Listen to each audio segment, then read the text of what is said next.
اعوذ باللہ من الشیطان اللعین الرجیم بسم اللہ الرحمن الرحیم وبہ نستعین وہو المعین۔ عالمی سطح پہ ان دنوں کورونا کے عنوان سے ایک وبا جو پھیلی ہوئی ہے، اس سلسلے میں بعض مؤمنین کی جانب سے تقاضا کیا گیا کہ کورونا کے مریضوں کی تدفین کے حوالے سے جو جدید فقہی احکام ہیں ان کو بیان کیا جائے۔ تو سب سے پہلے اس مطلب کو مد نظر رکھیں آپ تمام مؤمنین حضرات کہ جو کورونا کے مریضوں سے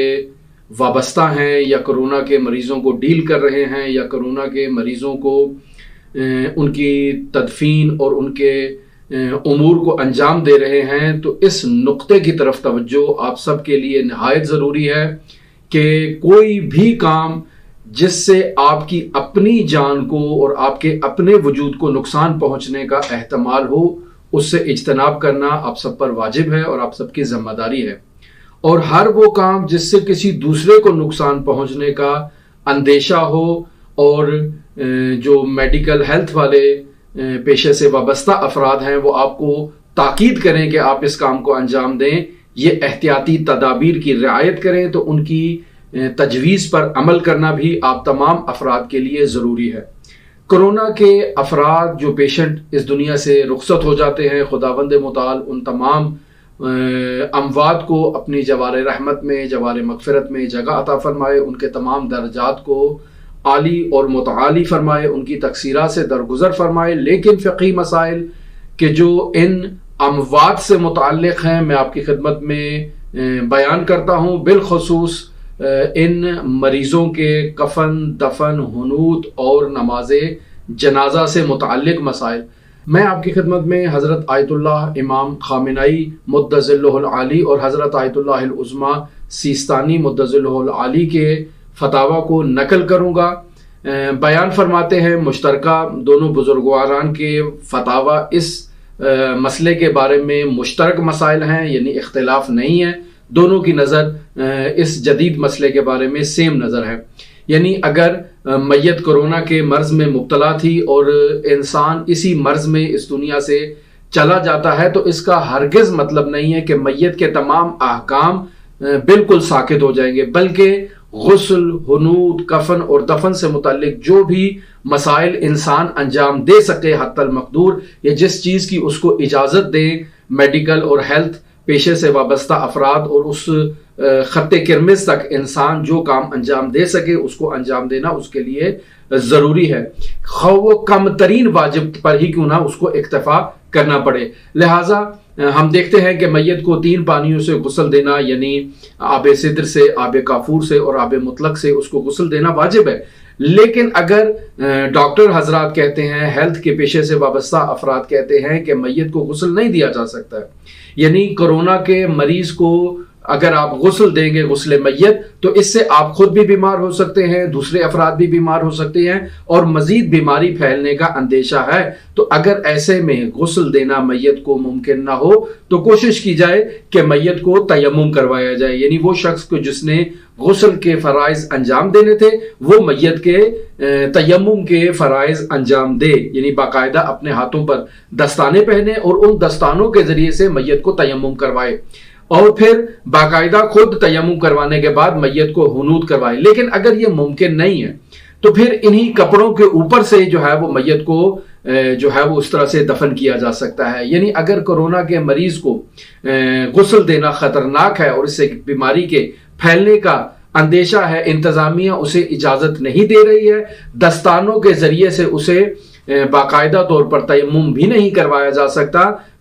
تیمم بدل از غسل، تو پھر ایسے مریض کو غسل دینا ضروری نہیں ہے، اس کو بغیر غسل کے، بغیر تیمم کے ہی انسان دفن کر سکتا ہے۔ یہ اس کے غسل سے متعلق مسائل ہو گئے، یعنی اگر امکان ہے تو غسل دیا جائے، اور اگر ممکن نہیں ہے غسل دینا تو تیمم کروایا جائے، اور اگر تیمم کروانا بھی ممکن نہیں ہے تو میت کو بغیر غسل کے اور بغیر تیمم کے دفن کر دیا جائے۔ دوسرا مسئلہ جو حنوط سے متعلق ہے، یعنی میت کے مواضع 7 جو زمین پر لگتے ہیں سجدے کی حالت میں، ان پہ کافور لگانا ضروری ہے۔ اگر میت کو کافور لگانا ممکن نہ ہو تو یہ واجب بھی ساقط ہو جاتا ہے۔ تیسرا مسئلہ آتا ہے میت کو کفن دینے سے متعلق، تو کفن بھی قصد قربت سے जो है वो उसके लिए ज़रूरी नहीं है। कोई भी वसीला किसी भी तरीके से अगर मुमकिन हो मैयत को कफन देना तो मैयत को कफन दिया जाए, और अगर मैयत को कफन देना मुमकिन नहीं है तो उन्हीं कपड़ों में उसको दफन किया जा सकता है, इसमें कोई हर्ज नहीं है। बस अगर मैयत को कफन देना मुमकिन नहीं है, डॉक्टर आपको इस बात की इजाज़त नहीं दे रहे, डॉक्टर्स कह रहे हैं कि मैयत के कपड़े तब्दील नहीं किए जा सकते, ये लिबास वायरस से आलूदा हैं, और डॉक्टर हजरात बाकायदा उस डेड बॉडी को किसी प्लास्टिक में और प्लास्टिक के ऊपर बाकायदा एक कवर चढ़ाकर आपके सुपुर्द करते हैं, तो ऐसे में मराजे मोहतरम तकलीद ये फरमा रहे हैं कि अगर इस कवर के ऊपर कफन के वो तीनों कपड़े इसके ऊपर पहनाना आपके लिए मुमकिन है तो आप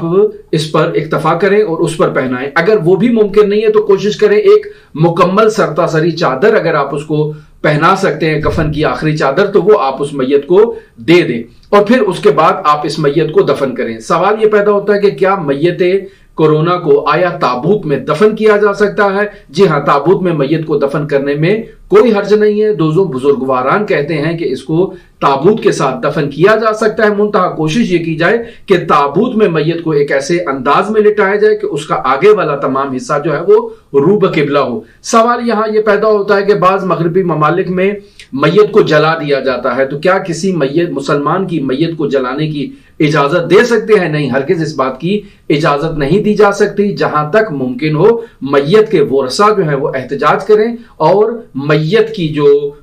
हुर्मत है उसका ख्याल रखा जाए और किसी भी सूरत में इसको जलने से बचाया जाए। सवाल यह पैदा होता है कि क्या कोरोना के मरीज की ऊपर नमाज मैयत पढ़ी जा सकती है? तो इस मसले को आप मुतवज्जे रहें कि नमाज मैयत जो है वो खुद नमाज नहीं है बाकायदा तौर पर, बल्कि मैयत के लिए एक मगफिरत की दुआ है। लिहाजा आप देखते हैं कि इस नमाज मैयत के अंदर ना तो रुकू है, ना ही सुजूद है और ना ही इसके लिए तहारत की शर्त है। बस पहली बात यह कि जिस तरह से वाजिब दूसरी नमाजें हैं, नमाज मैयत इस तरह की वाजिब नमाज नहीं है, और दूसरे मरहले पर यह वाजिब किफाई है, यानी अगर एक फर्द भी इसको अंजाम दे देता है तो बाकी तमाम अफराद से यह साकित है, उन तमाम अफराद के लिए यह मुस्तहब है। लिहाजा वो फर्द जो मैयत के कफन, दफन, हुनूत और इन मसाइल का मुतवल्ली बना हुआ है, यानी जिसने ये जिम्मेदारी अपने सुपुर्द की है कि वो कोरोना के पेशेंट्स को बाकायदा तौर पर जो इस दुनिया से चले जाते हैं उनको तदफीन करे, वो एक फर्द है, जाहिर है वो मुजाहज है, तमाम लिबास से उसने मखसूस किस्म का लिबास पहना हुआ है, तो वो तमाम उमूर जो इस मैयत से मुताल्लिक है यही शख्स उन तमाम उमूर को अंजाम दे, बाकी तमाम से साकित है, कोई जरूरत नहीं है, इससे बीमारी के फैलने का अंदेशा है। लिहाजा तमाम अफराद कब्रिस्तानों में इज़्दिहाम करने से या ऐसे मकामात जहां पर कोरोना के मरीजों को दफन किया जाता है वहां पर इज़्दिहाम करने से इज्तनाब करें ताकि ये बीमारी न फैले। लिहाजा यही फर्द जो मुतवल्ली है तदफीन का, यही उस मैयत को दफन करने के फराइज को अंजाम दे। जहां तक नमाज मैयत का ताल्लुक है तो कोई लंबी चौड़ी नमाज पढ़ने की जरूरत नहीं है, ये एक मुख्तसर सी नमाज पढ़ सकता है, यानी तकबीर अव्वल में अशहदु अल्ला इलाहा इल्लल्लाहु वहदहु ला शरीका लहु व अशहदु अन्ना मुहम्मदन अब्दुहु व रसूलुहु, तकबीर दोम में अल्लाहुम्मा सल्ली अला मुहम्मदिन व आलि मुहम्मद, तकबीर सिवम में अल्लाहुम्मा अग़फिर लिल मुमिनीना वल मुमिनात, इस जुमले पर इक्तिफा करें। अब यहाँ पर सवाल पैदा होता है कि क्या एक से जायद अफराद की नमाज जनाजा पढ़ी जा सकती है? यानी ये जो मुतवल्ली दफने अमवात कोरोना है ये इंतजार करता है कि 2 आदमी, 4 आदमी, 5 आदमी, 8 आदमी जब मैयतें इकट्ठी हो जाएं तो ये इन तमाम को एक ही दफा ले जाकर उस मखसूस मकाम पर दफन करे। तो क्या ये ऐसा कर सकता है? जी हाँ, ऐसा कर सकता है। अगर ऐसा करेगा तो फिर ये चौथी तकबीर में अगर 2 जनाजे हैं तो फिर ये दुआ में कहेगा अल्लाहुम्मा अग़फिर लिहाज़ैनिल मय्यतैन, और अगर इसके पास 2 से जायद अमवात हैं यानी 3 हैं, 4 हैं, 5 जनाजे हैं तो फिर ये चौथी दुआ में कहेगा अल्लाहुम्मा अग़फिर लिहाउलाइल अमवात। इतना जुमला कह दे काफी है। ये मुख्तसर नमाज जनाजा ये इन मैयतों के लिए पढ़े और किफायत करता है। आप तमाम वरसा जो कोरोना के मरीजों के वारिस हैं, आप उनकी मगफिरत के लिए, उनकी बुलंदी दर्जात के लिए दुआ करें और खुदावंद मुताल से ये भी दुआ करें कि खुदावंद मुताल इस मर्ज का जल्द अज जल्द खातिमा करे और तमाम दुनिया को इस मर्ज से निजात अता फरमाए। हमारी गुफ्तगू आपके लिए यहाँ तक काफ़ी है। अगर मजीद आपके पास کوئی سوال ہو کورونا کے مریضوں سے متعلق تو آپ ہم سے ہمارے ای میل پر یہ سوال کر سکتے ہیں، باقاعدہ ہمارے یوٹیوب چینل پر بھی آپ باقاعدہ کمنٹ کے ذریعے سے سوال پوچھ سکتے ہیں۔ اللہم صلی علی محمد و آل محمد وعجل فرج قائم آل محمد۔